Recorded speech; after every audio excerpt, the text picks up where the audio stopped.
Good evening, everyone, and welcome again to Couples Talk. So, we're here again to I have need a to make sure I get you on conversation, camera. with you all.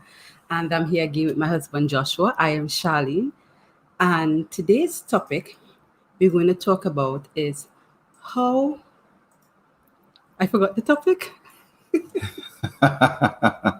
We're talking about how not to lose yourself in a relationship, Yes, Charlie. how not So, to lose how yourself. not to lose yourself in a relationship? Um, it's a big word, individuality.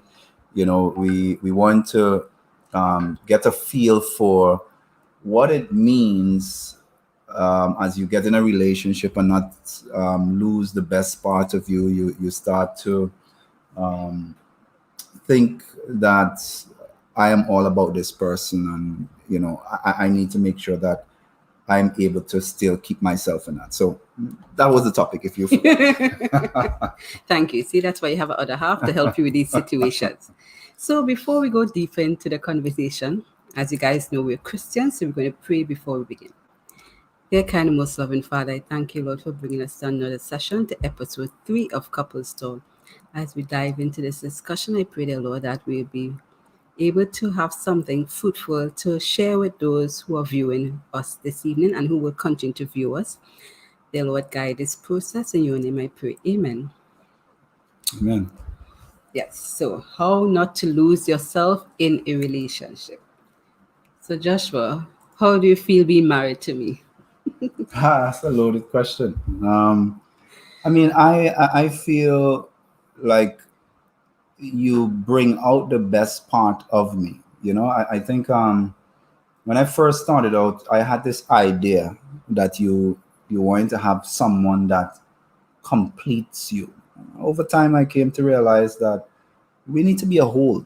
You need to be your full self, Mm-hmm. and in that, you want to be able to experience new things and experience new things about yourself and the other person. So it was not about getting someone to complete me, because it meant that there's already something that's I'm not a whole. And I think Mm-hmm. God made each of us complete, but He did realize that a help to bring out the best part of you and to really lift each other up, uh, I think is where I see that. Okay. So that was his perspective. For mine, for me, when getting married, they tell you that you need to do everything for your husband, you need to give your all, but they fail to realize that, and sometimes the explanation they give us doesn't really clarify that you need to compliment your husband, but you're not supposed to give it all where you lose yourself, where you can't identify who you are. And many times that is a challenge which we go through, which why we end up with struggles and fights in our relationship because of that loss of identity. So let's show the viewers, what does individuality mean? Because we all need to be an individual, even in a relationship. And according to the dictionary, individuality means the quality or character of a particular person or thing that distinguishes them from others of the same kind, especially when strongly marked. So, in an essence, what it's really trying to say is that each person has a unique quality about themselves. And even when you're in a relationship and you get married, you're not supposed to lose that quality about yourself, because that is what makes you who you are. And that's what draws the other person to you, because of that individuality that you possess. So what we have to do is hold fast to this. Embrace who we are. Don't lose who we are. Don't feel insecure about who you are, because that's what makes you special. And as we continue to deepen the discussion, we realize, in terms of individuality, in terms of not losing yourself, there are many factors that people fail to notice or pay attention that causes them to lose themselves in a relationship. So we're going to dig deep into some of those. The first one we're going to talk about is having healthy friendships. No, the reason why, noted, we said having healthy friendships, not just friendships, because when you're single, you have your friends, he has his friends. And many times when we're going to get married or we're about to get married, we give up all these friendship because I'm married. No, I don't need to have these friends. But what you need to do is be able to balance that relationship. Now, what may happen is that you have some friends, quote unquote, who you may have to leave behind, not because they may necessarily be bad, but they might not fit into the whole new mode of operandus, if you want to put it that way. Because even though when you move into the dynamics of having healthy friendships, even with your other person, you need to have a healthy friendship with your spouse. And if the persons who were friends before cannot understand that, then you have a challenge. So those persons have to be able to, work with you in terms of knowing that your lifestyle has changed a little bit or drastically, depends on the situation. And that the way that you would get up on a night and decide you're going out of line without responsibility to anyone changes now, because now it is you have to ask for permission. Yes, he has to ask for permission. I'm just kidding. I'm just kidding. But usually you have a discussion. You say, I'm going out with some friends tonight, and we're going to bond, and we give each other me time, because for me, I have book club, and that's a ritual. He makes sure I get to book club because that's my me time with people, who I can have discussions with, read different materials, bond and enjoy that particular moment when I can express who I am. And for him, he has basketball. So tell him about your basketball experience. Have I stopped you? Well, we're talking about friendship here. And one of the things that I had conflict with, especially getting into marriage and so forth, is how do you really balance between your friends that you had prior to marriage, and as you get into marriage, you come to realize that your friends that are single may not always appreciate the level of communication that you should have with your spouse.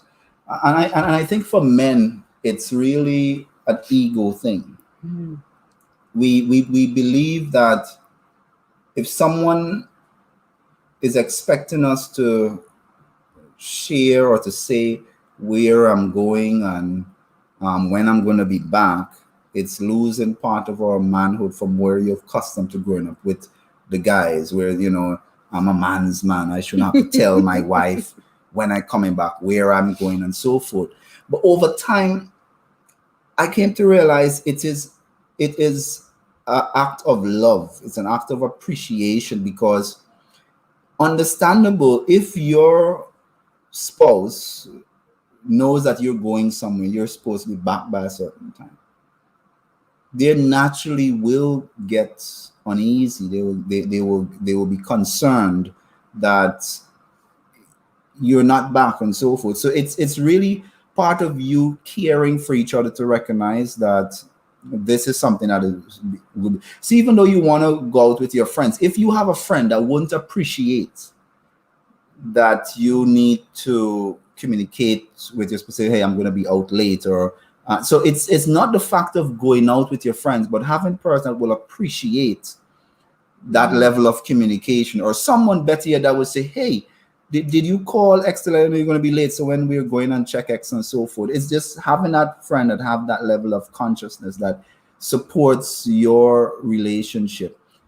And if your friend is able to acknowledge that, then I think it's deemed as a really healthy friend. Now, if you have friends that's going to be saying, you don't need to have that kind of, why you have to call that person? Or when I know that this probably was not a healthy friendship, is if I'm with my friend and you call me and I can't tell you, well, I love you, or, like the conversation it will be different. If I'm in the presence of that friend, that's probably not a healthy friendship. Someone that you can't speak openly or explain with your spouse, because that friend is in your presence, or you're thinking differently to talk to that spouse there, it might be a sign that you need to reflect if this is the right friendship. It may not need to come to the point of cutting off, but maybe you need to communicate that something is different, because for sometimes your friend may not really know. They may not have reached that stage in their relationship or have experienced that. So for them, it could be an education piece for them, so that when they get to that point, they could reflect on what you had shared with them or so on. And if they can't appreciate that, then maybe you need to get to that point where you may need to cut off that friendship in the interest of where you're going. But yeah. Okay, nice. Another area that we're going to highlight in terms of, not losing yourself in a relationship, even though I kind of touched on it, is having hobbies that feed your individuality without hurting your relationship. Now, we all have our hobbies. And some of the hobbies will not be the same that your spouse or your companion has. And many times we think we need to give up these hobbies in order to strengthen the relationship. No, if that is what has occurred, then you may need to reevaluate yourself and the relationship in terms of guys of how you relate to each other. Because as I said, we all have this individuality that makes up who we are. And we need to embrace it in a sense once it's a healthy hobby that we have. No, I love reading. I love watching comedies and romantic movies. And there's some days he doesn't want to watch it, but I will sit and watch it. And there are other activities that I would like to do that he may not be too interested in. But you know what he does?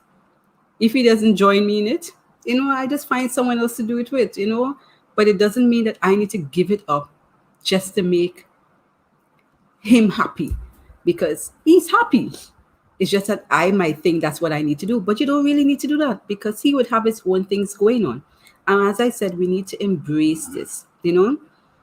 And sometimes when we start off in a relationship, we dive in head first, thinking that we need to give our all and give up everything to save this relationship. When the relationship doesn't need saving, we put these unrealistic expectations in relationship, not understanding that is not how the relationship is supposed to work. We're supposed to be two individuals complementing each other to make the relationship even sweeter, even greater. And I'm thankful that he encourages me with my hobby. He doesn't want me to lose touch with that because, as he said, that makes you who you are. And, well, look at this. I decided to do vlogging. He joined me. And, so even for this particular situation, there's something that I wanted to do. But he decided I will do this with my wife. This will be my way of supporting her. So he's not giving up himself, and I don't have to give up myself. So I'm still who I am, doing something I love and passionate. And he's joining me, assisting me, working with me, sharing this experience with me because, he loves me and he wants to see what I do grow. And I'm thankful for that.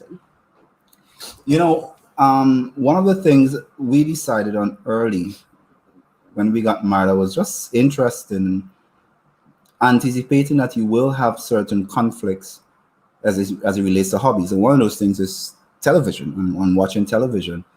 But at an early stage, we decided that we will not have a TV in the bedroom. That's going to be our place where we could talk and discuss with each other. So it will not be a time where someone is trying to talk and you're watching TV. So that was one thing we decided. We've never done it. In the 10, 11 years, we've always maintained a no TV in the bedroom. The second thing that we also established that we will only have one TV, which meant if you're watching something and maybe it's not what I want to watch or what you want to watch, we will figure it out. We will do it. We'll watch it together, and that's really helped. I don't know how. I've watched a lot more basketball. Yeah, and I've watched a lot more Hallmark, and I start knowing people's name, and I could ask you, did we watch that one already? And you saying, oh no, it's different. It has a different feel, and so on. And that's still able to show, even though we may have different hobbies, you could do things to help you bond and so that it don't pull you apart. Similarly, at the times when I going to play basketball, I would say, hey, won't you come along with me? Maybe you might help me pass the ball, even though you may not. And sometimes you might come out to play. Or I love billiards. You may not have been good at start, but then you got better. You came out, you start working with me, start getting me those things done and so forth.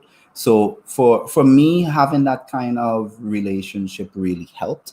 and recognizing that you would be able to share what you're doing and how you're doing it. So so I think, having hobbies that you could really share with each other, it really helps. So don't give up. Don't give up your hobbies because this person don't appreciate that. So if you don't necessarily have that, that's something that you can really want to have done. All right. So continue. Okay, so he gave a mouthful there. Another area we want to dive into, which you kind of highlight even with that discussion, is establishing meaningful communication.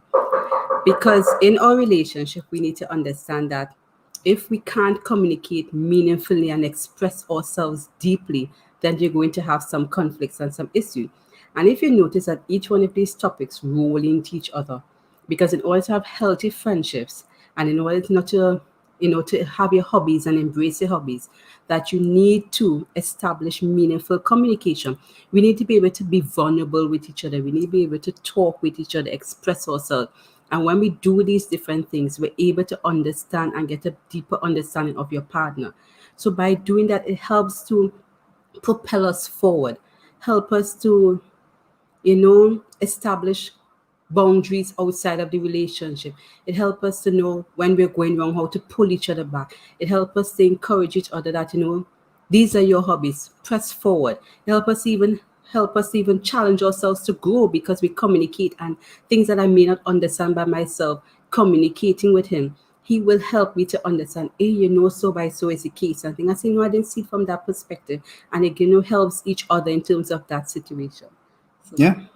So and we don't want to drag this on longer than we have to. We thought it was a topic that made sense, something that we could really touch on, we could share something.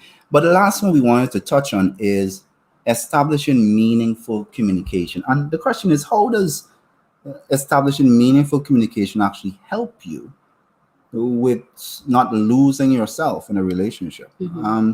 So, I will go here. One of the things I recognize is we could go through a relationship for so long and don't really become vulnerable with each other yeah. to share things that you've only thought of, maybe even you yourself haven't totally processed it because you're afraid of being judged. Maybe it's something that you have gone through even prior to getting involved with each other. It's part of your dark side that you don't think you're able to reveal with each other, and in so doing you may think this is what this person wants, so I will adapt and I will change and I will adjust who I am because I've never really truly expressed these feelings that I've had. It's been good enough.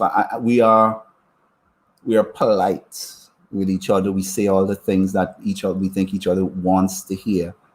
But this part, we don't sometimes share what is our greatest fears, what is our life goals. And so we do all the regular things. We pay the bills, we say what was happening at work, what was going on, but do we literally share those things that keeps us up at night that we don't think it's safe enough to be able to share with each other? When you get to that point, I think it becomes easier to recognize why someone is the way they are, and that you're not really trying to change them. So I will give an example in terms of my case. You have always been a late riser. I've been more so of an early riser. So why do you tell people my secrets? All right. And for me, I've never sometimes take the time to explain how does this really impact me. And as you start to talk about each other and start to talk about the way you think about this, you start rationalizing or thinking or attaching this particular habit with something that is not necessarily there. Over time, you've come to realize this is who you are. And so nothing is wrong with being a late riser, or in my case, nothing is wrong with being an early riser. But you could learn to adjust that. So I recognize, okay, getting you to wake up very 4 o'clock in the morning to go and exercise, it's not going to make sense. That doesn't make it's bad. So I might get up and exercise, do my devotion and so on, but then I might schedule time for us to take an afternoon walk. At that time, you have your energy and so forth. So you could really find times to sit and talk about why you do the things you do, and I think from there you get to really appreciate each other even more. Mm.